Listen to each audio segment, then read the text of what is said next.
আরেকটি অচল অ্যাকাউন্ট থেকে শুটার ফয়সালের নামে ২১৯ কোটির চেক। রহস্য কি? তদন্ত ভিন্ন খাতে নেয়ার চেষ্টা বিএনপির মির্জা আব্বাসের বিরুদ্ধে। হাদি হত্যার মাস্টারমাইন্ডের নাম প্রকাশ। ডিএমপি কমিশনার এবার ফাঁস করল চাঞ্চল্যকর তথ্য। যে শর্তে হাসিনাকে ফেরত দেবে ভারত, জানালেন ভারতের পররাষ্ট্রমন্ত্রী এস জয়শঙ্কর। এতক্ষণ শুনছিলেন সংবাদ শিরোনাম, এখন থাকছে বিস্তারিত।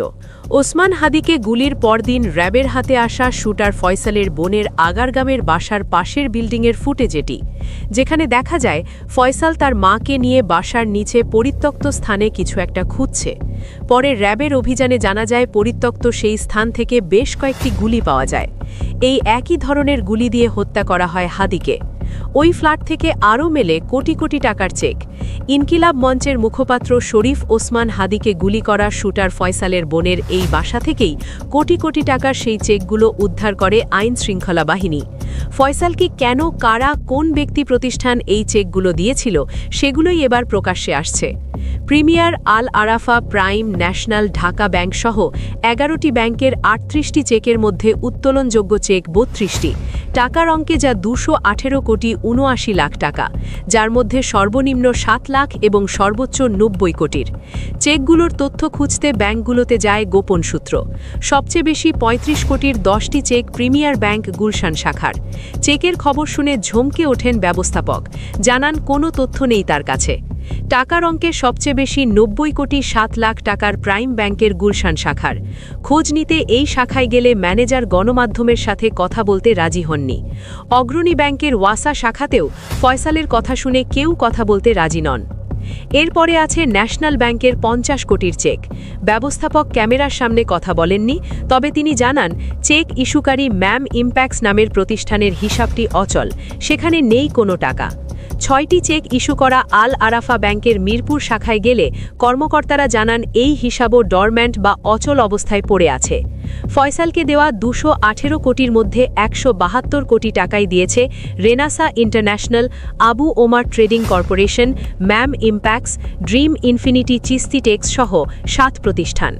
এসব প্রতিষ্ঠান খুঁজে বের করার চেষ্টা করে যমুনা টেলিভিশনের অনুসন্ধান টিম।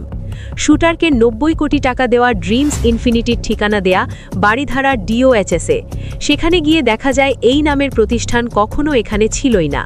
বোনারির ম্যাম ইম্প্যাক্টস ফয়সালকে ৫০ কোটি টাকা দিয়েছে, সেখানেও গিয়ে হদিস মেলেনি প্রতিষ্ঠানটির। ফয়সালের চেক ইস্যু করা আরেক প্রতিষ্ঠান এমআর ইন্টারন্যাশনালের বোনানির ঠিকানাতেও কিছু নেই। ইন্দিরা রোডের চিস্তি টেক্সে গিয়ে জানা যায় আরও ৪ বছর আগে এখান থেকে ব্যবসা গুটিয়ে নিয়েছে তারা। এসব প্রতিষ্ঠানের ফোন নম্বরে ফোন করেও সাড়া মেলেনি। ৭ প্রতিষ্ঠান ছাড়াও ৬ ব্যক্তি ফয়সালকে দিয়েছে ৪৬ কোটি টাকা। ফয়সালের চেকের বিষয়ে মানি লন্ডারিং অনুসন্ধানে নেমে সিআইডি প্রধান জানিয়েছেন চেক ইস্যু করা সবার পরিচয় উন্মোচন করা হবে। এত বড় অঙ্কের লেনদেনের পেছনে হাদি ছাড়া অন্য কোনো মিশন আছে কিনা, এমন প্রশ্নের উত্তর খুঁজছে আইন শৃঙ্খলা বাহিনী। বাংলাদেশের কোনো পুলিশ কমিশনারকে কি এর আগে কখনো রাজপথে দাঁড়িয়ে আন্দোলনকারীদের সামনে এমন কথা বলতে শুনেছেন? কথাটি হলো, হত্যাকাণ্ডের মূলে যারা রয়েছেন তাদের প্রত্যেকের নাম, ঠিকানা আমি উন্মোচন করে দিব। শাহবাগে ইনকিলাব মঞ্চের উত্তাল জনসমুদ্রের সামনে দাঁড়িয়ে ডিএমপি কমিশনার শেখ মোহাম্মদ সাজ্জাদ আলী যে ঘোষণাটি দিয়েছেন তা সাধারণ কোনো আশ্বাস নয়, এটি খুনিদের জন্য একটা মৃত্যু পরোয়ানা। তিনি স্পষ্ট করে বলেছেন, শুধু শুটার ফয়সাল বা দালাল বাপ্পিই নয়, তিনি হাত দেবেন সেই জায়গায় যেখানে কেউ এখনো হাত দেবার সাহস করেনি। তিনি হাত দেবেন হত্যার শেকড়ে। সবাই জানতে চাইছিল হুকুমের আসামি আসলে কে, টাকার যোগানদাতা আসলে কে। কমিশনার কথা দিয়েছিলেন আর মাত্র ১০ দিন, আগামী ৭ জানুয়ারির মধ্যে তিনি সবার নাম পাবলিকলি প্রকাশ করে দিবেন। আজকের এই বিশেষ বিশ্লেষণে আমরা ডিএমপি কমিশনারের এই বোল্ড স্টেটমেন্ট বা সাহসী ঘোষণার ব্যবচ্ছেদ করব। এটাও জানার চেষ্টা করব কার কার নাম আসতে পারে এই তালিকায়, এবং নাম প্রকাশ হলে দেশের রাজনীতিতে আসলে কী ধরনের ঝড় উঠতে পারে। আসুন একটু পেছনের প্রেক্ষাপটটা দেখে নেওয়া যাক। শাহবাগে ইনকিলাব মঞ্চ যখন হাদি চত্বর ঘোষণা দিয়ে রাস্তা অবরোধ করল, তখন প্রশাসনের বিশাল চাপ সৃষ্টি হয়েছিল। সাধারণত পুলিশ টিয়ার গ্যাস মারে বা লাঠি চার্জ করতে আসে, কিন্তু কিন্তু ডিএমপি কমিশনার সাজ্জাদ আলী তা করেননি। তিনি সরাসরি জনতার মাঝখানে গিয়েছেন, কারণ তিনি বুঝেছেন এই ইস্যুটি অত্যন্ত সংবেদনশীল ইস্যু এবং এখানে ন্যূনতম ভুল করলেই ঘটে যেতে পারে বিশাল বিপদ, কারণ জনতা ইন্টেরিমের উপর ক্ষেপে আছে ব্যাপক। তিনি সেখানে দাঁড়িয়ে যে শব্দটি ব্যবহার করেছেন তা খুবই সিগনিফিক্যান্ট। তিনি বলেছেন হত্যাকাণ্ডের পেছনে মূলে যারা রয়েছেন, অর্থাৎ তিনি মূল বা রুট ধরে এবার টান দিয়েছেন, যাকে আমরা বলি মাস্টার মাইন্ড। তিনি বলেননি আমরা তদন্ত করছি, এবার তিনি বলেছেন নাম ঠিকানা উন্মোচন করে দিব। এর মানে হলো পুলিশের কাছে অলরেডি সেই তালিকা রয়েছে, তারা জানে কারা এই ষড়যন্ত্রের নায়ক। তারা শুধু চার্জশিট দিয়ে অফিসিয়ালি এই নামগুলো জাতির সামনে আনতে চায়। বিশ্লেষকরা বলছেন এই ঘোষণার মাধ্যমে কমিশনার বুঝিয়ে দিলেন যে হাদি হত্যার তদন্তে কোনো রাজনৈতিক আপোষ বা ধামাচাপা দেবার সুযোগ নেই।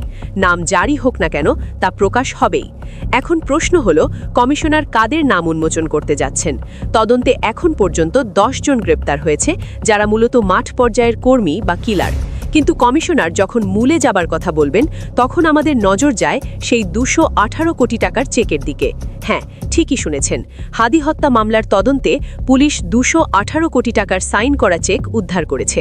চিন্তা করুন, যেই চেকের মালিক 218 কোটি টাকা সাইন করতে পারে, সে কোনো ছিসকে সন্ত্রাসী হতে পারে না।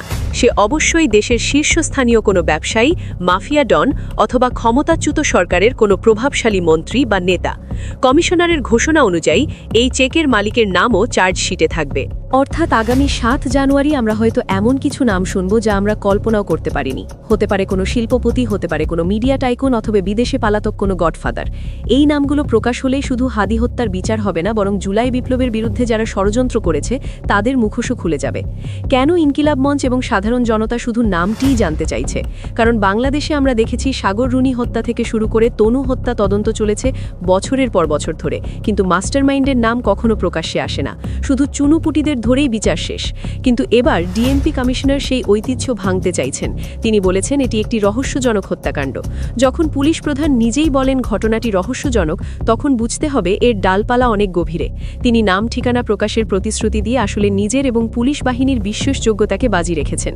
তিনি জানেন যদি 7 তারিখ তিনি আসল রাঘব বলদের নাম দিতে না পারেন, তবে শাহবাগের আগুন আর নেভানো যাবে না।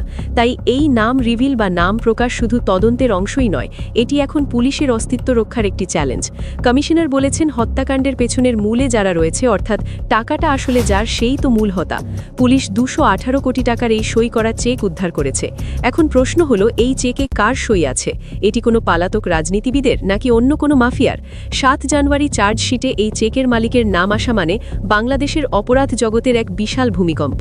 এই নামটি প্রকাশ করা হলে আমরা বুঝতে পারব হাদি শুধু একজন ব্যক্তিই ছিলেন না, তিনি একটি সিস্টেমের বিরুদ্ধে দাঁড়িয়েছিলেন, আর সেই সিস্টেম তাকে সরাতে 218 কোটি টাকা বাজি ধরেছিল। কমিশনারের প্রতিশ্রুতি অনুযায়ী এই ফাইন্যান্সিয়াল মাস্টারমাইন্ডের নামও জাতি জানতে পারবে।